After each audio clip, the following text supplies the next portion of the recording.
So guys, in this video I want to talk a little bit about what I'm hoping Halo 6 might do with its level design. Now, in the past, Halo has always prided itself on very organic feeling levels.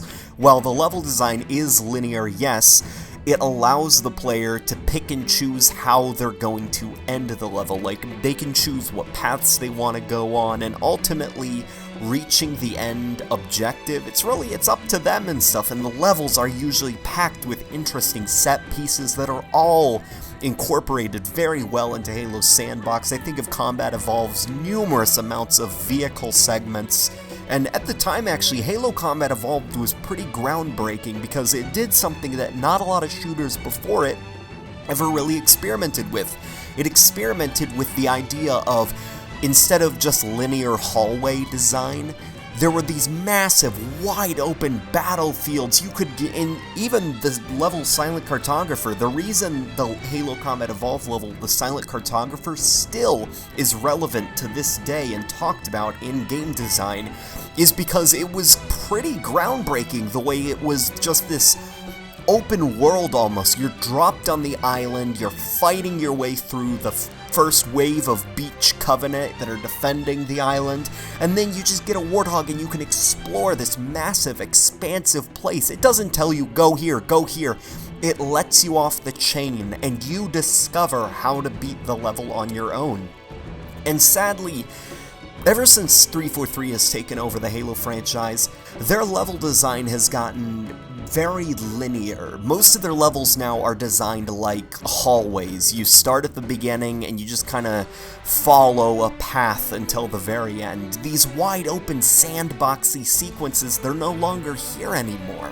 They were there to some extent in Halo 4. There were some moments in Halo 4 where you were kind of dropped into a massive battlefield with a vehicle and you could kind of, obviously, you know, it was still very hallway-like in its design, but the environments were more open.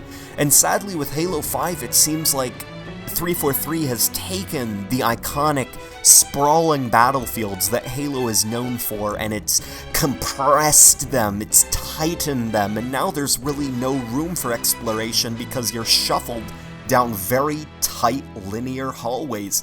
And even some of the levels with more open level design, there's still really no room for exploration because their idea of having a bigger level is, we'll expand the hallway a little bit. So the hallway is just a little bit bigger than previous levels, but on top of that now, none of the levels feel organic anymore. They feel compressed, they feel tight, they feel very scripted and linear. I can feel the walls of a hallway crushing in on me. There are some moments in the Halo 5 campaign where I felt very claustrophobic. You know, I didn't feel like I was given control. I felt like I was being shuffled down a little path, and it makes me think back to levels like the Silent Cartographer, where it's pretty much a labyrinth. You're just dropped in, and it lets you off the chain. There's no hallway to guide you to the end of the level. No, it makes you find the end of the level on your own, and it was fun with friends exploring the island and trying to figure out where we need to go and stuff, and finding little secrets and goodies. So, I don't know. What do you guys think? Do you kind of agree with me? Now, there are a few levels in Halo 5 that did kind of touch on this. The last level, Guardian, actually had a pretty fun sequence where it gave you a vehicle and you could go anywhere you wanted and you could find little secrets and goodies to help you beat the level, and that was fun. I really liked that sequence, but sadly it was too short, and those segments in Halo 5 are very, very rare. And most of the game, sadly, my memory of it is just me walking down a hallway listening to expository dialogue and just wishing that I was playing a more open-ended Halo campaign. So guys, tell me what you think in the comment section. Do you kind of agree with me? Just let me know in the comment section what makes good Halo level design for you, and stay tuned for the clip of the day.